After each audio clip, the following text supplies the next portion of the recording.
Hello, dearly beloved elders. I'm going to try to summarize chapter 2 from the book and hopefully inspire us to get on the same page. That's really what he starts this chapter, page 41. He says the first order of business is to get everyone on the same page. The same goes for a ship full of sailors. They've got to know where are they going. A factory of making cars, the workers need to know why they're there. They're there to assemble cars. If you are a soldier, you need to know you are advancing on the enemy. If you are in a band, you need to know you're playing music. You're following the director. So all of these are very clear. In a church, unless people know why they're there and where they're going, there's liable to be not much participation and not a lot of success. So to the degree that we understand our purpose will be the degree that we succeed as a church. That's his first point. He titles the next page, A Powder Keg, Potential Powder Keg. And the potential powder keg is that we all start off assuming that we're saying the same thing when in fact we are not. So he asks the question, what is a disciple? Or what's the purpose of the church is the first question. The second question is, what is a disciple? So most people will say the purpose of the church is to make disciples, but the second question is, what is a disciple? And that's really where he takes off for the next couple of chapters in the book, defining what a disciple is. But he does a really good job summing it up here in this first chapter. And there's many different descriptions for a disciple, but we have to put them all together. A disciple, of course, cares for the lost. Of course, he's spiritually mature. He's going to be part of a small group where he is known and being known. He loves the poor. He abstains from sin. He wants to know God and wants to make God known as a witness for Christ. So all of those we could agree with, and we should. But some people say, well, we should start a large evangelistic thrust, and that will assume and consume all the attention of the church and get us on the right track. While others say, no, we should start a mission to the poor, or no, we should start a strong greeters ministry in the foyer. All of these are good ideas, but unless we all agree that this is the way that we're going to make disciples, we're still not on the same page. He quotes from Dr. Coleman. Again, Robert Coleman, he is the founder of the Billy Graham Association throughout the years of Billy Graham's public ministry. He was the one who formed the small groups, who formed the evangelism follow-up to all the millions of converts that came in through that vast ministry of Billy Graham. Robert Coleman now is in his 90s. He may be dead even as I speak, but he was fully alive when he endorsed this book back in, what was it? This book was written in 2018, 16, oh, so 2013, about 10 years ago. So defining a disciple, he uses, I gave the picture here of the triangle. We use the triangle in a lot of our literature as Seventh-day Adventists: mental, physical, spiritual. That used to be the icon that defined Adventist education. Spiritual is the foundation, and mental and physical are the two sides.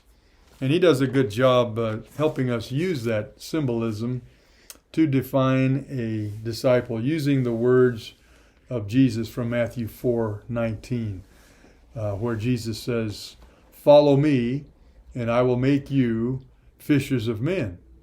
So he simply breaks that down into three parts. Follow me, that's the mental part of making Jesus our leader.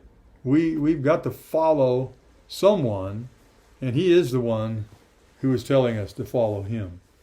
And then he says in John 14:23 that if you love me, you'll keep my commandments. Another illustration of how we follow him. He is the boss. Matthew 28:20. Go. That's not a suggestion. It's not a recommendation. It's not a take it or leave it. It's a command from the author and chief, the general, Jesus. He's the boss. He says, go. Make disciples of all the world. So he is first and foremost mentally the one who we fall in line with as our leader. Spiritually, he says, I will make you. These 5 words, and I will make you. It's in conjunction with the assent to allowing Jesus to be our leader, to be our master, to be our general. Spiritually, he's going to take over the condition of our heart. Romans 8:29, being conformed to the image of Christ. 2 Corinthians 3:17, we are being transformed from one degree of glory to another until we become fully mature in Christ, like it says in Ephesians. So spiritually, Jesus is in charge of the disciples' formation. The third point, the spiritual, well, we have the mental, we have the spiritual, then we have the physical. He will make you fishers of men. That's the real application. Peter and his brothers had been fishing their entire life, but now Jesus says we're going to fish for men. 2 Corinthians 5:15 demonstrates how that happens. He died for all, that those who live might no longer live for themselves, but for him who for their sake died and was raised. And he goes on to say in the end of that passage, we are ambassadors for Christ. So this is the definition of a disciple, one who has listened to the leader, the general. Come, follow me. I will make you, the spiritual disciplines of maturing into the image of Christ, fishers of men, the physical goal and direction of the disciple. Very clear. I love the way he simplified that for us. So it's for every disciple to join in God's mission in this world, to participate with God's purpose in the world. The way he makes 3 images on page 51, these 3 attributes. Following Christ, the head. That's the mental assent. So we have head. I will make you. That's being changed into the likeness of Christ. That's the heart. And fishers of men, making fishers of men. That's the physical aspect. So head, heart, hands. I love that imagery. I'm a visual person, but a disciple is someone who allows Jesus to be head. He allows Jesus to transform through the heart and is willing to go and work with his hands for that discipleship. So he gives the stories in his church where they had to change the paradigm, DiscipleShift, and they had a lot of troubles in the beginning. They fought for unity. There were crisis moments, he admitted. And finally, they had their core group that were seeing eye to eye and working closely together. So the first group that began to see eye to eye and agree on what a disciple was, what a disciple does, they they met. The group meeting was the hub of all activity, of the making of a church. So that first group divided into 3 groups, and then that group divided into 6 groups. You see what's happening? Small group of disciples, like Jesus, 12.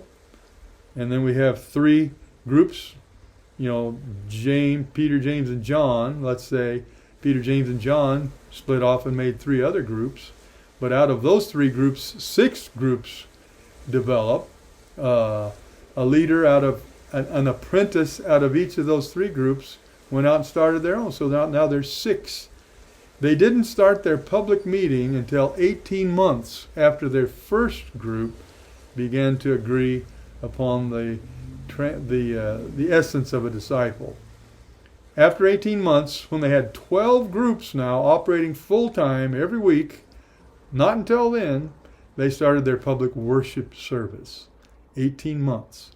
After those 18 months, they grew rapidly to 800 members. They jumped from 200 members with 12 groups to then 800 members with 40 groups. But the commonality there is the small group. The small group of disciples who were making disciples was the core team. So that's the first chapter. What do you think?